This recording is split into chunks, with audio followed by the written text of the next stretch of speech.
performed 75,000 laser eye surgeries, and is one of the most experienced LASIK surgeons in Chicago. What's that text again? Text LIKE to 350350. That's LIKE to 350350 to schedule your free consultation today. As a hiring manager, you need to quickly find the best candidates for your open positions. Tools from Indeed like skills tests will help candidates really show you what they can do. You'll save so much time you can take the scenic route home. Post your next job at Indeed.com/hire today.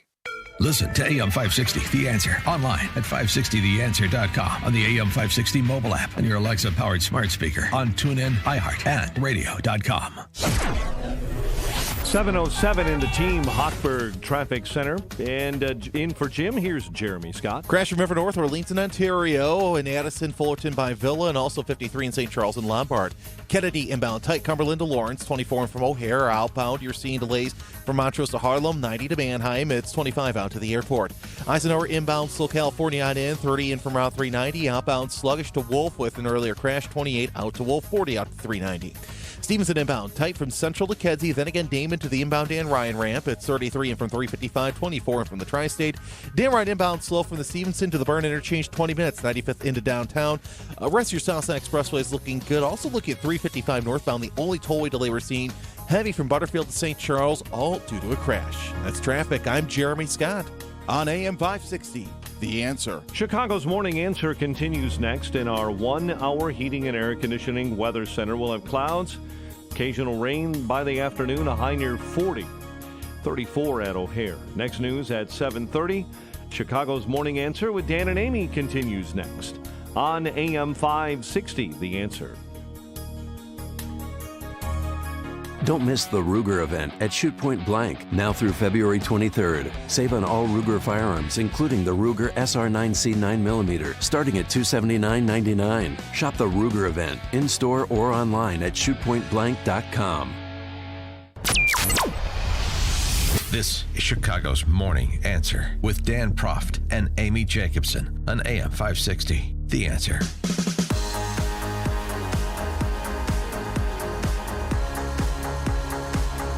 FBI Deputy Director Andy McCabe lied to the FBI, committed a criminal act, and did so knowingly, even though one of his defenses was he unintentionally said things that were untrue and later corrected the record. So why wasn't he charged? Why did the Department of Justice close the case on Friday? Is this a triumph of the rule of men over the rule of law yet again? Which works out well for Andy McCabe in this instance, but doesn't work out well for the Republic long term. He always has good pieces, but I have to say, his distillation of why McCabe wasn't charged, this is one of the best legal arguments synthesized into something accessible for the layman you're gonna find. Andy McCarthy's piece about Andy McCabe in National Review, nationalreview.com, where he explained over the weekend why McCabe wasn't charged, and that we want to go through that with him. And he joins us now, former Chief Assistant U.S. Attorney in Manhattan, contributing editor to National Review, author of the bestseller, Ball of Collusion, The Plot to Rig an Election and Destroy a Presidency. Andy, thanks for joining us again. Appreciate it. Dan and Amy, happy Monday. Happy Monday to you. And again, a wonderful piece that you wrote for nationalreview.com, which really lays it out chapter and verse. But you start with this comparison. I mean, he didn't intentionally mislead the FBI investigators, so it's not prosecutable. Well, the FBI conceded that General Flynn didn't intentionally mislead them either, and yet they prosecuted him for lying to the FBI. So with respect to the question of McCabe's conduct, is there any doubt that he committed a crime? No, he's even apologized to some of the agents who were involved in the questioning because his claim that he was not the source of the leak, which of course he knew he was the source of, it's about as willful an episode of lying as you get, but that caused a lot of heartburn and, more importantly, a lot of wasted effort and resources at the Bureau, because they took the deputy FBI director, the number 2 guy in the agency, at his word that he was not the source of the leak and didn't know anything about it, and pursued all kinds of alternative theories about who it might be in reliance on what he had told them. So he not only misled them, and it's not only clear from the circumstances that he knew very well that he was misleading them, but it cost them a lot of, what an obstruction case is about is misallocating the government's resources because somebody misleads them. But this is like classic obstruction. I just want to emphasize something you said, because this hasn't gotten enough play. He tried to put them on the trail of other people. He tried to scapegoat other people for something he knew he did. That's how slimy this is. Right, and not only that, if you look at his conduct in conjunction with his final concession that he did it, right? The day the article comes out in the Wall Street Journal that is generated by his leak, he reams out the New York and Washington FBI offices, the directors of those offices, and spins it so that they must be the culprits of the leak, and they need to get their house in order.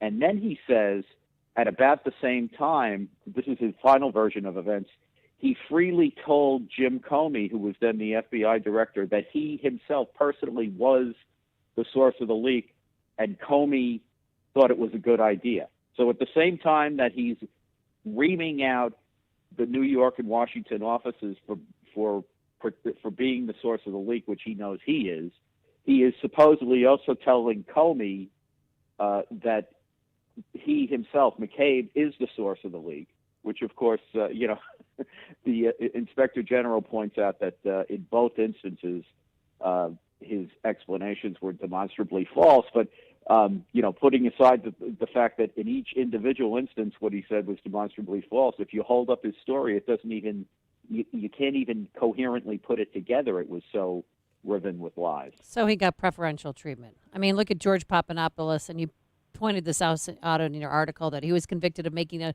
trivial false statement about the date of a meeting. Roger Stone convicted of obstruction long after the special counsel knew there was no Trump-Russia conspiracy. So that's got to be the only reason why, right? Special treatment? Rules don't apply to everybody? Well, I think that's a big part of it. He clearly did not get, his case was not analyzed. He was not pursued the way that his FBI under his watch and these mega aggressive Mueller prosecutors who were unseemly in the zeal that they went after the Trump people. And I've heard Wiseman, it was reported last week, flatly said, what they were in there to do was get rid of Trump. So, it's pretty blatant that there's two different standards of justice going on here. Now, as I try to lay out in the column, there are other reasons and other considerations that if you were a prosecutor, if you're going to tune out all the politics and just look at this clinically as, can we proof beyond a reasonable doubt that will convince a District of Columbia jury unanimously to convict McCabe, the case has problems. But before we get to that, I want to go back to something, because one of the things, and this was pointed out by Horowitz, the Inspector General, but gets lost over the many months, that his lying about the leaking of information to the Wall Street Journal, this is important because it wasn't like he did this being over aggressive and trying to mete out or secure justice for the American people. He leaked this information to the Wall Street Journal to make himself look good at the expense of the FBI. Right. So the FBI. Yeah. I'm sorry, Dave. Go ahead. No, go ahead. I just want that this was a guy that was just trying to aggrandize himself. He wasn't acting overly aggressively in pursuit of the truth or in pursuit of some notion of justice. It was just in pursuit of inflating himself. Yeah. Let me just make this point because I think this homes in on exactly what you're saying. There are times, I've never agreed with this approach. I just don't think you should do it, but put that aside. There are times when the FBI or law enforcement will strategically leak something to the media. I'm thinking mostly of a practice that used to be known as tickling the wires. In other words, you have a wiretap case where things are dormant. And you think that in order to shake things up and try to get some evidence and prompt people to spill the beans about stuff that they know. You leak out something in the media when you're up on people's phones, figuring that that will cause them to react and chirp on the phone about the conspiracy, which shows their knowledge and intent, et cetera. So there are times when you can at least arguably say that leaks of investigative information are strategic for purposes of advancing an investigation. What we're talking about here was not this. McCabe had been the subject of some bad publicity because of the conflicts of interest between his participation in investigations that related to Hillary Clinton and the fact that his wife, as a presidential candidate, or I'm sorry, as a state Senate candidate, I think it was in Virginia, had gotten a lot of funding from Clinton-related sources. That was a thing in the media. And what he did was he orchestrated a leak that made it apparent to people, or was intended to make it apparent to people, that it was the Obama Justice Department that was trying to pressure the FBI to go easy on the Clinton Foundation investigation, and McCabe was fighting to make sure the investigation didn't get shut down. So he put that out in order to make himself look good and to rebut the reporting that had been done about him. So it had not only did it have nothing to do with advancing the investigation, just a few weeks before, Comey had testified in the House, I think it was the House Judiciary Committee, and he was asked about the Clinton Foundation, and he wouldn't say anything because the Bureau was trying not to admit the existence of the Clinton Foundation investigation. The Bureau figured they were already neck deep in the politics of the 2016 election anyway because of the Hillary Clinton emails investigation. So the last thing they wanted to concede publicly was that there was something going on out there with the Clinton Foundation. And McCabe, knowing that that was the Bureau's position, put the information out anyway because he thought it served his personal interest, regardless of what was good for the Bureau. So now getting back to having this guy dead to rights and then the decision by justice not to prosecute, you made mention of one of the variables, the D.C. jury pool, which of course would be decidedly anti-Trump. That's a factor in thinking about, do we have enough to convict, and can we, get this, as you said, get a unanimous verdict from a jury in this jurisdiction. The other factors that you think went into DOJ's decision to punt? Well, one thing, of course, is that the witnesses the government would have had to rely on, several of them were very pro-McCabe and would have been spinning for McCabe. In fact, Lisa Page, who was an important witness, was evidently spinning for McCabe in the grand jury. She said, well, he didn't have any motive to lie, so I don't know why he would lie. Of course, the motive to lie is clear as day. She said in the grand jury, reportedly, he had the authority in the FBI to authorize leaks of investigative information, so why would he lie about that, which is just a stupid defense. No one's saying he didn't have the authority to do it. The question is whether he exercised the authority out of self-interest rather than something that was good for the Bureau. But the point is, if you have important witnesses like Jim Comey would have been an important witness in this case, Lisa Page would have been an important witness, you don't want to be the prosecutor if your important witnesses are sympathetic to the defendant and hostile to you. So that's a challenge. The other thing that would have played out here is there's a lot of evidence that the Bureau and the Justice Department went out of their way in a retaliatory way to get rid of McCabe on the fast track, faster than the rules for terminating someone allow. And there would have been a lot of evidence in the trial about command influence, is what they would call it in the military. But, Trump's tweets about McCabe and demanding that, something happened to McCabe, and, poisoning the well in terms of the jury pool about what a liar McCabe is and all that stuff, that would all have come into the trial, which is why the district judge who was handling some of the litigation attendant to this investigation was so upset about it. Yeah, but couldn't you just forget those hostile witnesses then? The transcript. I mean, the transcript is the smoking gun. On X date, he said this. On X date forward, he said something 180 degrees different. and you have sort of all of these other contextual factors that are not in dispute because they're not disputable. So couldn't you just let the evidentiary record speak for itself? Well, I don't think so, because, for example, you would need Page. McCabe didn't put this leak out himself. Right. He put it out through Page. So she would have to explain, how the leak happened. It's not like you're going to call the Wall Street Journal, right? They're going to fight you tooth and nail about having to disclose sources, testify. Yeah. And the other thing is, in this case, there would not be any dispute about whether he told them information that was incorrect. So the issue always is, in these cases, was it intentionally, willfully incorrect? Did he make a mistake, or was he just, intentionally trying to mislead them?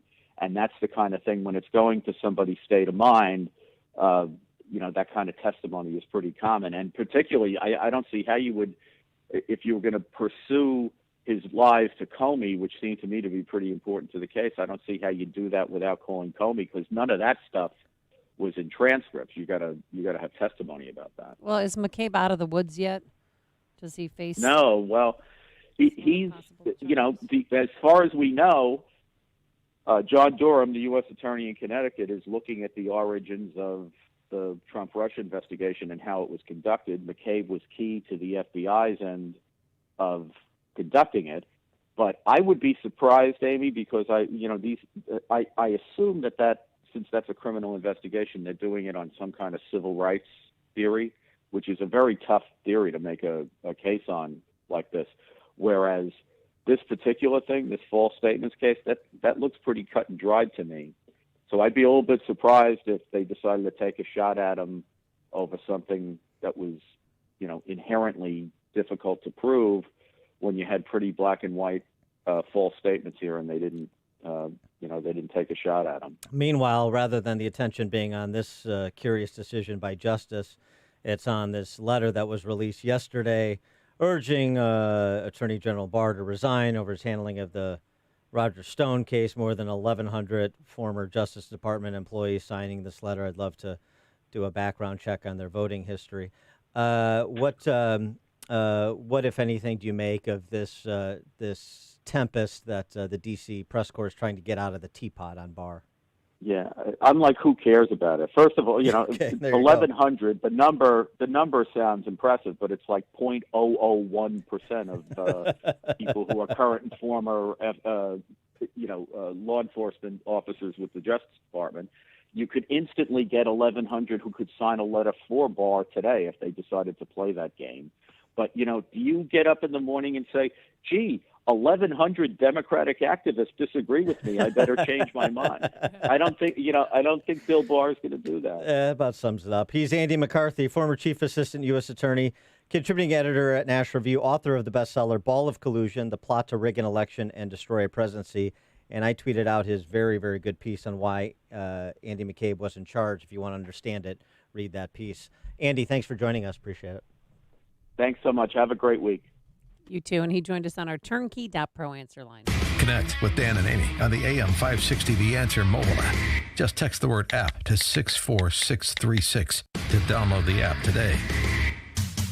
The auto show is here, and that means the lowest prices of the year at Joe Cotton Ford in Carroll Stream. Saving you money, real money, as in thousands of dollars, is what we're all about. If you're ready for a new or certified pre-owned used vehicle, now is the time to come into Joe Cotton Ford. Our auto show specials will prove that to you.